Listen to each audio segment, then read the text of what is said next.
What's up, my people? Welcome again to According to the Lie. I think you know me by now. I don't need to introduce myself, but let's have some real talk with Mr. O. And I don't think I need to explain to you why I launched this platform. I think you pretty much know. But just a brief recap. Again, we know there are lies in the white mainstream media, and I'm just doing my part to counter or shed some light, some truth on the lies that's out there. I want to continue this conversation I've had with you about a mass incarceration agenda that's happening in Georgia. And I've called it the attack on the black man, Georgia mass incarceration agenda, aka anti-gang initiative. Well, it's not an initiative, it's a law right now. And because of the whole COVID-19, the white media telling us that the COVID was about to wipe the planet clean, the governor and his political henchmen got it passed through the legislature last summer and without much fanfare. So it's law, and that's why we need to do something about it, bring more attention to it. And so today's discussion is going to be on what I say are the 10 elements that I've devised or what I see go into the politics of the making of the anti-gang initiative. And we're looking at today's number 7. How does the media plays its role in conditioning the people for a false reality?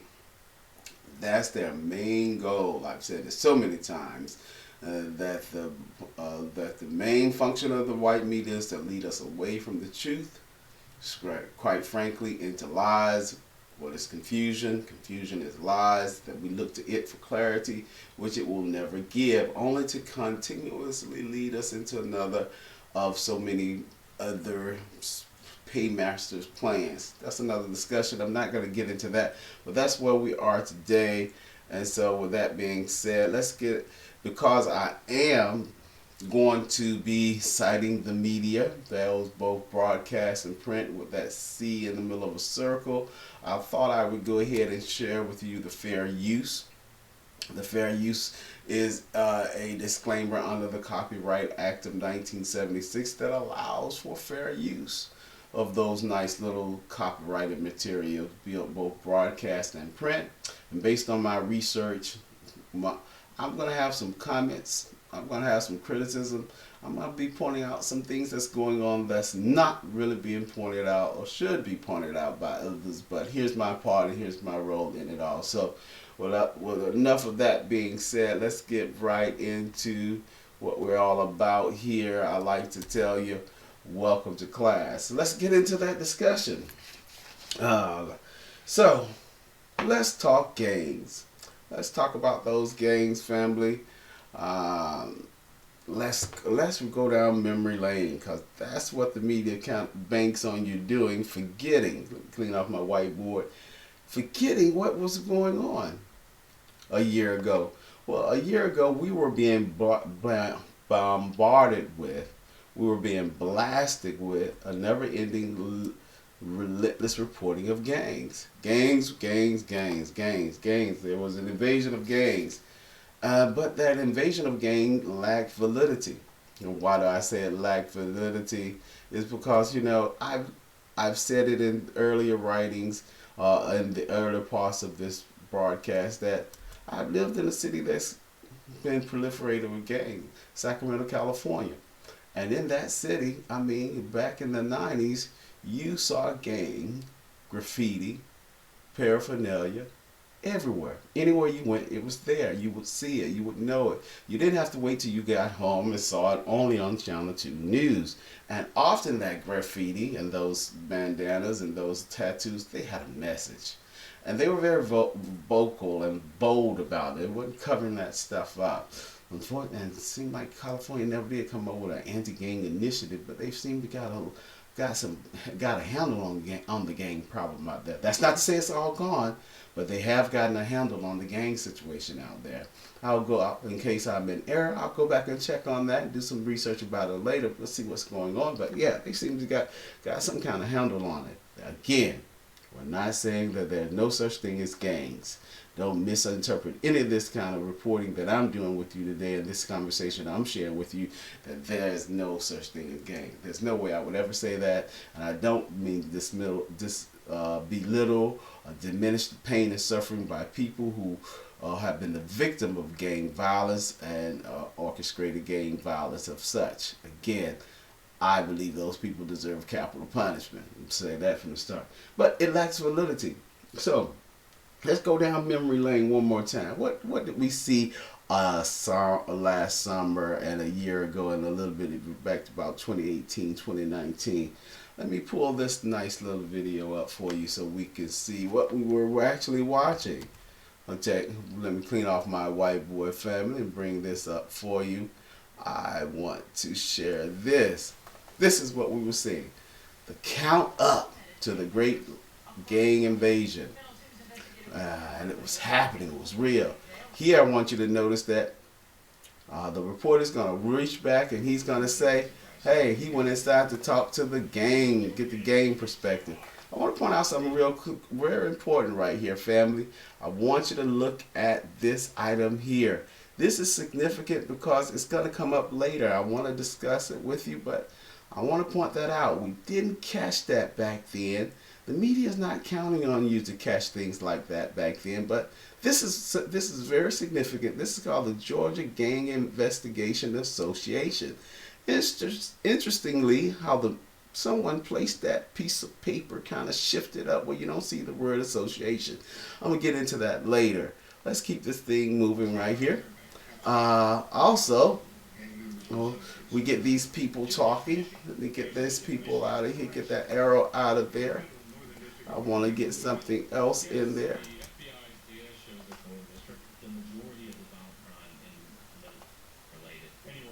This person right here is very important. Let me get this out. This guy is very interesting too. He's talking about the numbers, family. He's saying that, I know you don't hear it. I don't care to hear it anymore. I've listened to it too many times. He's saying that 40 to 90% of the violent crime is somehow gang related. 90. Oh my God, 40 to 90. Ooh, that's some very broad numbers there. Being the expert, golly, 40 to 90? You can't seem to be more, show a little more expertise than that, but 90 is almost absolute. But so broad. But anyway, let's get on out of this. And the last thing I want to make sure that we see, family, is this element right here. See the gang face? You got to check out the gang face. But most importantly, we don't see the face of other people. This is that nice thing that I often reference to in my earlier conversations with you, how they always want to show us this white person being arrested, a white male. I guess he has to be a male. You know, we don't see his face. Where's his face? You know, what's going on? We don't see the perk walk, you know, who was arrested for a parole violation, technical violation, something of some sort. But again, that's the role of the white media. Let's move a little farther. Get this out of here. Let me clean off my whiteboard. That's enough of that nonsense. Let's clean it. I'm back here with your family. Shift that out. Get back on point. So what is it all about? That's to scroll you down memory lane. I want to do that with you so that we can have a point of reference. So, again, before the pandemic, let me get back on before the pandemic, family, all of a sudden, we've been invaded by gangs. But during the pandemic, strangely, the gangs went home. During COVID-19, it seems like the gangs just decided that, hey, it wasn't worth it anymore. Let me see. Let me bring that up to you, family. All of a sudden, they just decided it wasn't worth it anymore. What I want to say. Let me share that with you. You know, all of a sudden, the gang was out. They decided because of COVID-19, it wasn't worth being out. It was too scary. They were scared of being wiped off the planet. Wiped off the planet. Let me keep a record of my time. We're doing good. Just at 9 minutes into this discussion, I want to cut back on some of that time. And so, suddenly they just evaporated. The reporting just evaporated. COVID-19 was the message that we had to hear, and it stayed consistent It was going to wipe the planet off. So I guess the gangs, a criminal organization just stopped. Somehow, the scare of shelter in place did more to control gangs than the Street Gang Terrorism Prevention Act. Interesting. But even while they were out, unlike the other gang that had hit this U.S. Capitol, there was no gangs, that was seen taking pictures, having selfies taken with police. So we know that they were out there doing, into that criminal activity. But we did see the criminal activity up back there on the U.S. Capitol. That's another discussion. So the gangs just up and left. They just went on a retreat. So what's going on, family? Let me clean off my whiteboard here and move a little further. What's going on? We are being conditioned. Conditioning is the issue that we're facing, family. Conditioning. And now, like I said, I wrote my article. I want to kind of stick on some points about it. I want to say this to you about the conditioning we're facing. Let's go back as far back as 2018 through 2020. Throughout Georgia, the media, both broadcast and print, increased their reports on gang-related. As mentioned so many times, in every news account, law enforcement would allude to some, quote, gang activity. That's why they showed you, Channel 2 showed you that great law enforcement convention, and all those law enforcement expertise was talking about gangs and gangs and gangs and gangs. And then, sadly, the murder of the two sibling, the Coates sibling, let's get this right, Tatiana and Davian. Please forgive me if I misspell that name. I'll do a spell check on that. I did a spell check, but that was a late version that I saw. Every time something went down, they brought up these two. And this is not to diminish that the suffering of the family. I said that before my earlier recording. This is definitely not to diminish their suffering. And again, the person who finally was convicted of their crime, he deserved capital punishment. I believe in it, not only gurney, but I also believe in the bullet to the head and everything else for him. But again, let's be wise about what goes on in this corrupt society, a backward state like Georgia, a backwards country where everything, all criminal initiative laws are always somehow mysteriously targets and profiles, and we become the victims of it. So enough said with that. So every chance they got, they brought up these two, and it helped the conditioning of the mindset, so that we all thought we were being greatly under attack by a large number of gangs, 71,000, and that number is bogus. We're going to deal with that number in just a moment. But that was the conditioning that we had to endure. And so, what's the problem with the news? The problem with the white media news, family, is this. Let me get this out of here about the Coates and move a little further down here. The problem with the news is this. The news report things episodically. White media reports things episodically. One day they will report on a story with an angle or slant. The next day they may repeat the same report with a that may connect to the first story, or the next thing they can do, they will repeat the same similar story but make no mention of the first. And then sometimes they will report on a story, same story, and it will contradict the first story. That's episodic. That's episodic reporting. And the purpose of that is to make you think in a certain way. That's what I mean when I say we're under thought control. It's total thought control. That's all that is, thought control. So, let's get that out of here. Let me move a little further with this discussion so you can understand. How do they perform thought control, family? Well, to make sure that as the professional black truth has said, the white media is like a hammer. They'll come and just pound this into your head until you can't think nothing else. And that's what's going on with us daily in this country. And again, we think that Twitter and Instagram is neutral free. It's just social media, just regular people having fun talking and sharing thoughts and sharing their background of their fabulous vacation and homes and cars they're driving.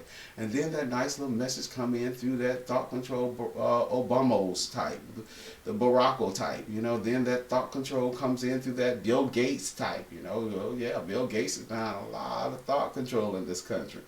What is it, back in the 90s, Steve Coakley did a piece on him where you look in Vanity Fair and they talk about the old establishment and the new establishment. Bill Gates and Warren Buffett was described and reported in that article as the new establishment. What was the old establishment? Rockefellers. What did they do? They set up and ran this country. That old money. So, enough said by that. I can go on another tangent. That's why I like to stick to my script. So, the white media is there beating this information in your head, beating a certain thought pattern in your head. And how does it do that? First, through experts. They get the university professor as an authority. They get an industry professor as an authority. And then they get law enforcement as an authority. The prosecutors and the judges. Did you notice that through that piece on Channel 2? You saw a prosecutor. You saw a prosecutor. Let's see, a federal prosecutor. U.S. federal prosecutor was speaking on the expertise of the FBI. And it's interesting. That's interesting. Well, they have that kind of connection. Maybe he can't speak on the expertise of the FBI. I just don't know. I don't see that's a part of their protocol. Let me move a little further in my discussion here. But that's the conditioning we're under. And visual play a major role in the conditioning that we're under. You have to see the images. You have to feel the pain through seeing the images. And that's what they give us. They keep giving us the visual through pain, suffering, and an onset, big old 71,000 gangs coming into Georgia. Let's think about this realistically. So, and all of those, mostly all, I hate to say all, but mostly all, are predominantly black. The gang members, the gang bangers are black. Black males and a few black females. Very few, very rare. Just like that one I showed you just then, that rare episode of you catching them giving you a report or repeater showing you a white gangbanger. And other than that one visual again they played of this, the attack on the Capitol of Virginia, and somehow some white gang member was down here in South Georgia that they arrested. Wow, great. All of a sudden just that, but all the other time, it's been most black. Well, I guess you would say, well, isn't Atlanta a predominantly black city? Let me clean my whiteboard off, family. I want to deal with that subject right there. Isn't Atlanta a predominantly black city? Well, let's look at what the data says, family. The data. What does the data say? I want to deal with data again. Isn't Atlanta a predominantly black city? Now, this is important. The numbers are going to be important. I got to bring it to you. I got to bring these facts to you. When you look at Atlanta in terms of the Atlanta metro region demographically, it also lines up with the Atlanta metro media market. It's this region that the media is constantly beaming out their thought control to, or sharing their reports and their broadcasts, which just so happen to be also the metro region demographics. So let's look at the numbers when it comes to that, family. You asked the question, or I raised the question so that you will think about my version of thought control. But isn't Atlanta a predominantly black city? Well, that's what we've been led to think that it is, that Atlanta is a predominantly black city. But let's look at this factor right here. There's a difference between majority black and predominantly black. A majority is controlling by a slim margin, something like a 51-49 that you see there, okay? But predominantly is absolute control. There's no need for a coalition. It's a 60-40, 70-30, 80-20, 9-10 rule. And that's what we're living in. Atlanta actually is not a predominantly black, it's majority, and it needs a coalition. That's why you get a mayor that will share with you, come to you with the concept of that the black community needs charity compared to the white community gets investments. Okay, she's constantly working with that coalition, so she has to force to get things done for the city. As opposed to the metro Atlanta region, it's predominantly white. It's control. That's why you are in a ring, as Dr. Amos Wilson would say, of suburbs around you with development and great capital and both public and private dollars pouring into white communities, pouring in white sections. When the white community wants to come back into the city of Atlanta, well, look, the money is following them. As long as you are there, you and I is down there, the money ain't coming nowhere. That's the difference. So let's look at these numbers, family. Let me get this off here. Let's get into the real talk, the real data about the numbers here. Let's get this up here so that you see I'm not making this up. This is based on Data USA, which is a website that uses the U.S. Census data. And here's what the numbers say about the city of Atlanta.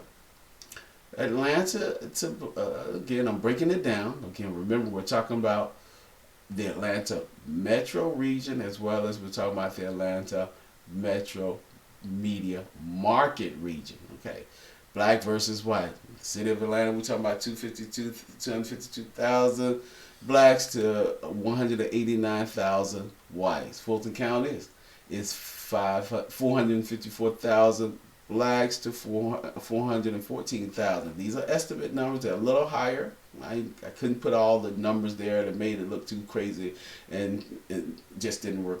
Just wouldn't work.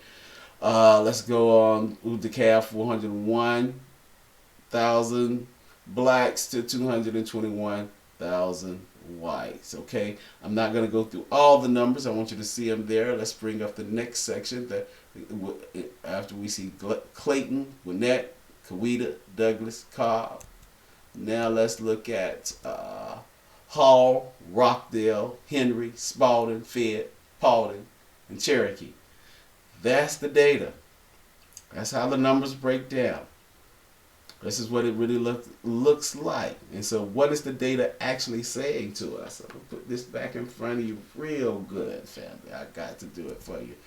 So what is the data saying? The data basically breaks it down this way. Total, estimate, approximate, a little over, I like to say. There are 200, excuse me, get that right. There are 2,779,000 blacks in the metro region to the 2,389,000 whites in the metro region. The difference again, let's point out what is going on. Atlanta has 63,000 more black people in its population than over the white population. However, contrast that to the metro Atlanta region, there are 310, a little over 310,000 more white people in this population, in this region, than there are black. So who's really the predominant group? The predominant group is this, the white people. And so why did I break all these numbers to you? Because I want to say this to you.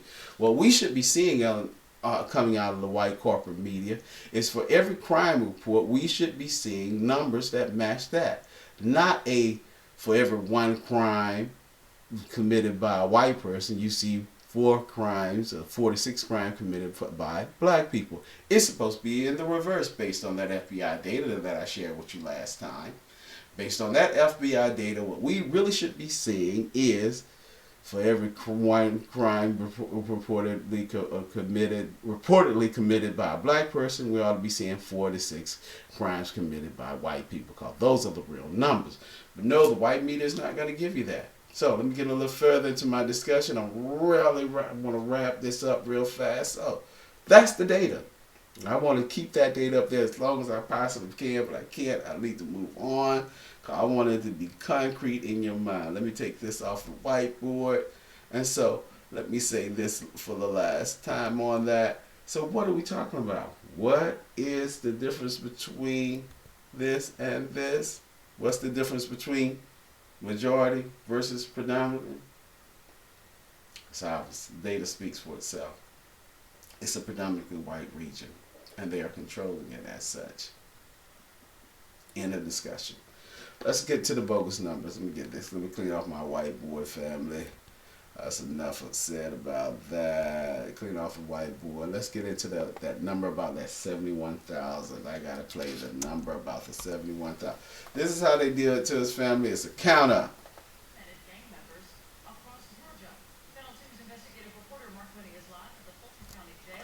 Again, that number is bogus. That number is bogus. I want you to see it, family. Let it go on up. I want to get into. Let me bring that back up one more time. I slipped by. That's why I wanted to get into this guy here. Let's go back over that. Take that out. Number out. Chip.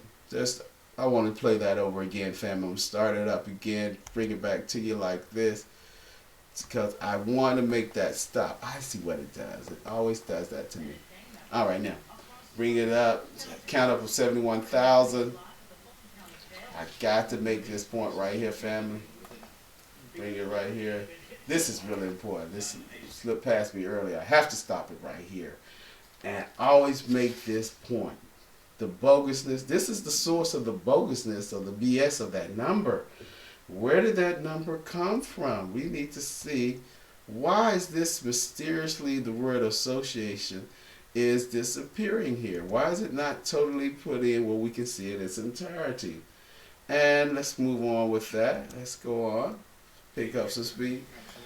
And what is this guy talking about when he says 40 to 90% of the crime, violent crime, are gang related? How can he make such an absolute statement? Where's he getting that from? Let's look at something quickly. Stop right there. I want to pull him out and do this, show that again. He's saying that. That's what he's saying. So let's get out of that. That's enough of that. Where's the bogusness of this? Who's the face of game? Who's the face of games? We are. We're gonna be the face of game. Let me clean off my whiteboard, family. Bring that out of there. Clean that off. Get back in. So the conditioning is being done through this mechanism here. I want to share with you a nice article. Bring this over. Put this back on the whiteboard.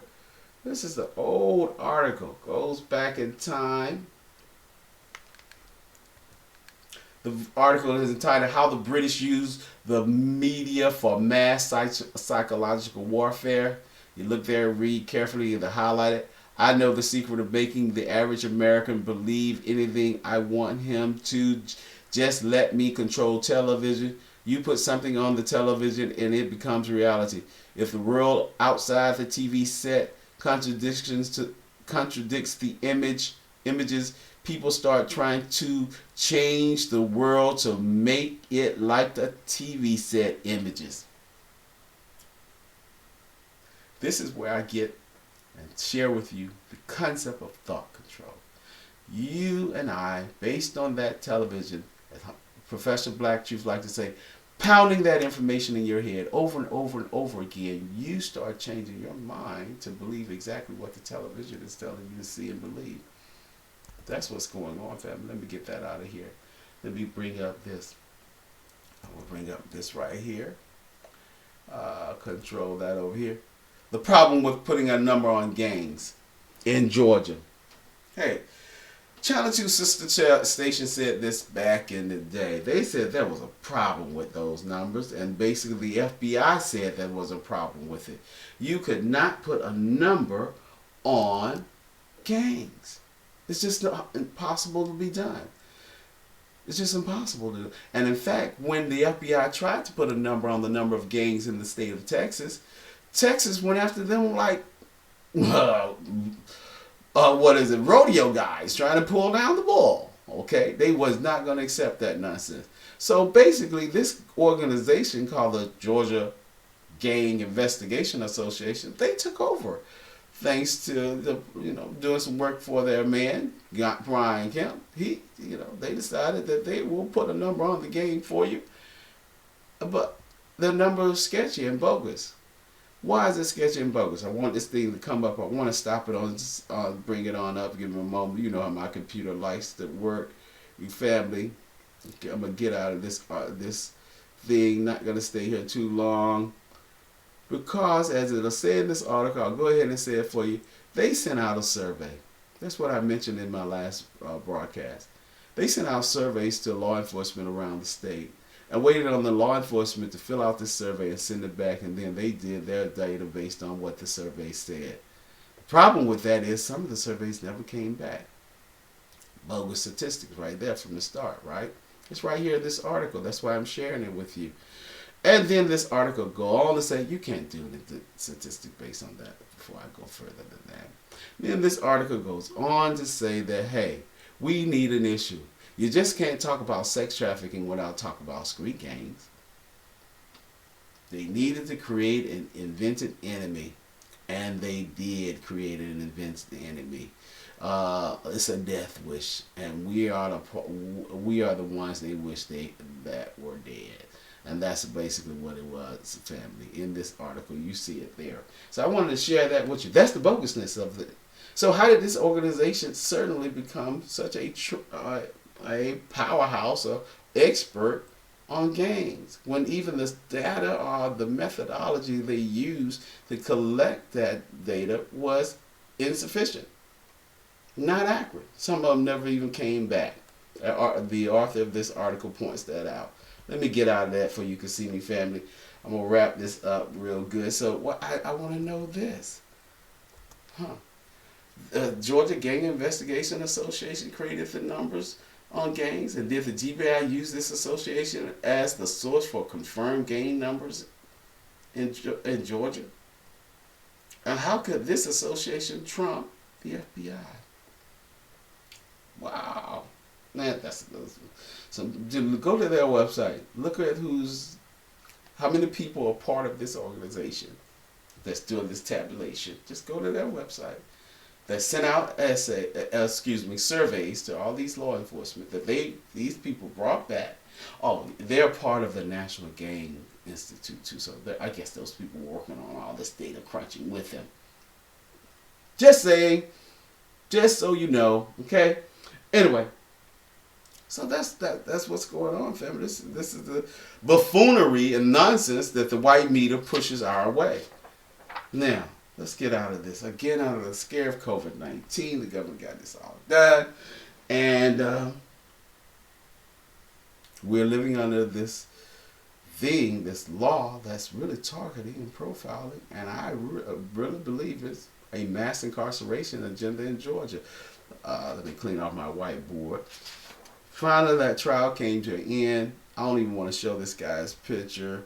Let's get out of this coat thing. I don't care to show this guy's picture. I prefer that he gets death. Go ahead and give him the needle. I hope they bring a firing squad. He meet Jesus. In my category, he needs to meet Jesus. Anybody that kills children like that, it kills anybody. I'm the Old Testament type of guy. That's another discussion. But when I was reading the article, it was interesting to me how, on the internet, it will cross-reference everything is related to the article. He pleaded guilty. No, pardon me. He was convicted. Get that data right. He was convicted of all counts in his 43 some odd counts of charges against him, including violation of street gang terrorism Prevention Act. So, what I thought was fascinating was at the same time he was convicted of that, these people also were being prosecuted and convicted and pleaded guilty of the Street Gang Terrorism Act, some one way or the other. So again, remember I shared with you these people, not too long ago, in my last video, I should say. Also, these people right here, was being tried and prosecuted. I keep leaving out this gentleman face. If you look to the far, my right, possibly your right as well of this white person face, because he was a victim of those people's crime. But I'm not kind of disparaging the dead, but he was involved in a drug deal that went bad. So that's why I kind of leave him out. He didn't deserve to die. But anyway, my main point is this. These people are facing charges or have been convicted of the Street Gang Terrorism Act. Interesting enough, let's get on out to this. Let's get him out. Get these people out. But this is what has happened. What has happened with this person? You know, he pleaded guilty. There was no trial. He pleaded guilty to the murder of the Nicholas Chafee. Very interesting case there. And this is the one that got 675 years. But, you know, when I first read this story last summer, there was a picture of him. But I've been looking for the picture now, and every time I try to Google this guy, Cody Bauer, whoever he is, there's no image. There's no perk walk of him. Okay? And in the reading of his article, in the current AJC article, you don't find that his conviction, his plea, included a conviction for violation of the Street Gang Terrorism Prevention Act. Interesting. I want you to surmise that point right there. So I've pretty much got to what I wanted to do today, family, with you. Forgive me for those little blurps, but we're going to get better. This is great. I wanted to just go ahead and close this out. Let's take this out of here so you see what I'm about. Clean up this whiteboard, bring it down to my close. This right here, going in there. This is what I'm about, sharing this information with you because, again, there's some 50 some odd counties in Georgia. And if one black male, child, man, boy, or girl is facing the charge of associating, which is not the law, with a street gang, and I'm explaining to you what that means, associating versus associate, which is what associates, which is in the law, a partner, not just standing around talking to somebody. Then we got 50 some odd young black men and women, girls, possibly facing this charge. That's one too many. So we got to do something about it. We got to bring attention to the family. So this is what this is about. I wanted to share that with you. If you like this video, please share it. Again, here's the topic that we're discussing it. Please share my video. Get this around that we become aware. And as I get ready to close this out, let's be wise. And now class is dismissed. And thank you so much for being with me. But again, I stress, share, comment, and like. Hit that notification. Till next time, take care.